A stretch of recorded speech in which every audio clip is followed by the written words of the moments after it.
Outside the Box Reviews, we are taking a look at the NECA 2015 Convention Exclusive Kenner Tribute Ambush Predator figure. This is the very last of the NECA Convention exclusives that I've picked up this year. I did skip the Rambo and the shared exclusive Planet of the Apes set, but you know there was no way in hell I was missing out on a new Predator figure. This is a straight up, I guess I can't really call it a repaint because there's very little paint on here, but a redo of the Viper Predator, which was also included in the Kenner Tribute line. But the real story here is that this is a modern redo of the mail-away exclusive figure back in the Kenner Predator line. You sent away, you got the translucent Ambush Predator, and with one exception, this figure here comes with everything that old figure did. So let's jump right in and take a closer look. Ambush Predator comes with two extended giant blade pieces here. They're the exact same piece, so you get one for each arm. I think it's a very nicely done piece. It's a nice silver plastic, and you can see here it picks up light very well, making it look very metallic and shiny. We do have a little bit of green detailing dots here to make it look more extraterrestrial, but the overall shape is cool. This matches a lot of the other stuff we have in the Kenner line, particularly the Blade Fighter and things like that. But it's a very stylized looking blade here, all the detail in the middle, different just strange alien shapes to it. We have the bar in the center that the Predator will grasp, and then this part back here kind of clips around his wrist blade, which I think is another reason why they use that Viper Predator body, so that we had the two wrist blades for this to clamp onto, so they wouldn't have to make a unique piece that would fit over the wrist computer instead. And if we bring in the original Kenner piece, this is one of the two blades it came with, we can see there is a bit of a difference. I guess this is actually how they should go. The Kenner kind of has a weird shape to it, but I can really see a lot of transferred ideas here. The shape of the blades is very similar, but NECA's gone and made a much more detailed piece. Now, the original Kenner was a vac metallized plastic as opposed to this shiny paint here, but I think it works either way. I think it's less likely you're going to damage the paint on the painted blades as opposed to vac metallized, where it's pretty easy to chip off. And this version of the Kenner is the one that's closest to it because it is the bar for gripping, but if you want to see it compared to the other one, there's the other blade. This figure also comes with two biomasks. On the right here we have the painted one, matches the blades in its coloration, including the green eyes, but some nice detail here, some blacks kind of added in there to bring out all the detail within the silver paint. And then here on the left, as a pure tribute to the Kenner version, we have a vac metallized mask, which I'm covering with horrible fingerprints. The exact same sculpt, these are the same sculpts used with the Viper Predator as well, but done in a completely different style here, and I think they both look great. If you look on the inside here, they're detailed out as we'd expect. I love that the painted mask actually brought the green eyes on the inside, and the vac metallized is just still vac metallized. For comparison, we could bring in the Kenner version, and we can see they work pretty well together. They're kind of a similar shape, definitely an updated version with the NECA piece, but you can see where the inspiration comes from, and I think it works really well together. And if you're wondering, the Kenner piece doesn't really have detail on the inside, but it looks crazy and cool. We also get our standard backpack here that we get on all of our Predators, or at least most of the Jungle Hunter bodied Predators. Same thing we've got a million times before, but done in a very nice translucent plastic. Looks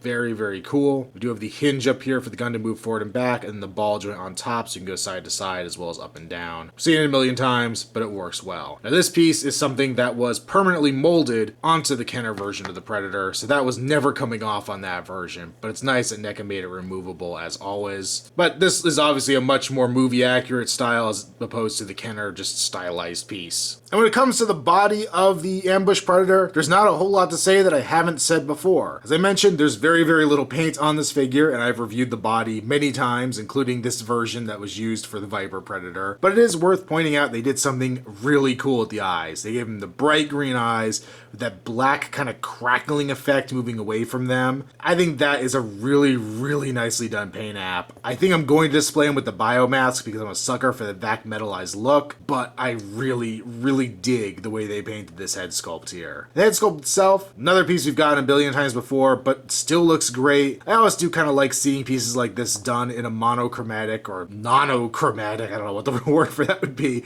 mode, just because it lets you really see the sculpt. You're not fooled by any dry brushing or painting effects. You see exactly what is there, and NECA's sculpt is beautifully done. Coming down the body, we of course have the rings around the neck, We have all the netting throughout the chest, the armor here. This is still soft rubber pieces that are attached to the figure, but translucent. And it's so nice and clear that it really gives the effect that it is a see-through figure, even though there's obviously parts where it does get a little more opaque. All the armor nicely done. We do have the dual wrist blades here as standard. They will move in and out. My only fear of this figure is because of the translucent plastic that really doesn't tend to hold up as well as the normal plastic when used. So the joints on these kind of figures I always find are more fragile than their normal counterparts, and because of the way the blades have to go onto his hand, it really freaks me out that we have to go around these wrist blades and risk ripping them off in the process. But he does have them on both hands as continuing that Viper Predator body look. We do have two gripping hands on there, which are also a piece of the Viper Predator as well, making it a lot more sense to use his body again. The back is as we'd expect. It does have the ports so you could plug on your backpack here. The flap covering his butt, all the armor on his legs, still very nicely done. Same sculpt, like I said, as we've gotten for a long time now, and his clear Predator feet. For articulation, we do have a ball joint at the neck. We'll move up and down, side to side, as well as tilt. Pin socket shoulders go out to the side, forward and back. We can swivel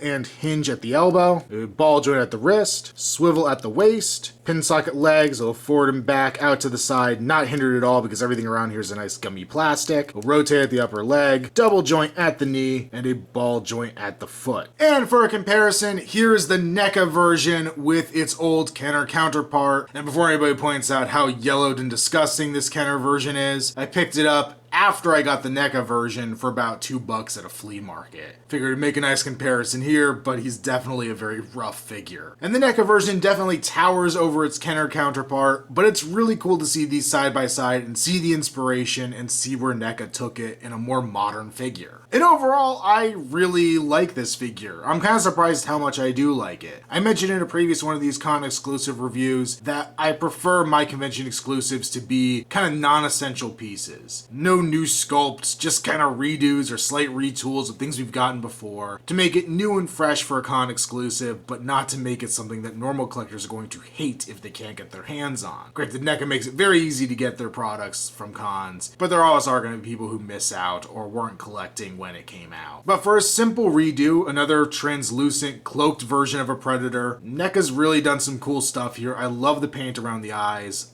They did a really good job modernizing these blades, and I think the biomasks look cool. Here it's displayed with the painted biomask, which fits in the best with the claws. It matches the paint scheme a lot closer, but I really prefer it with the vac metallized mask, just because how often do we get vac metallized pieces on a NECA figure, or many modern collectibles for that matter? I've said before, these Kenner Tribute Predators don't hit a soft spot for me as much as other things would, because I never had the Kenner Predators as a kid, but vac metallized pieces on an action figure does take me back to those 80s and 90s action figures that did use it quite often. So the most nostalgia I've actually ever gotten out of this line is really just in that vac metallization. But overall, it's a very solid figure. Definitely not an essential piece for somebody who's a casual Predator collection, but for us hardcore Predator collectors, something you're definitely going to want to get your hands on. Make sure you follow me on Instagram, username Outside the Box Reviews. Also check me out on Facebook, link below. And it's nice to be reviewing Predator again, so let's keep going. I got some more. So Predator Week continues next.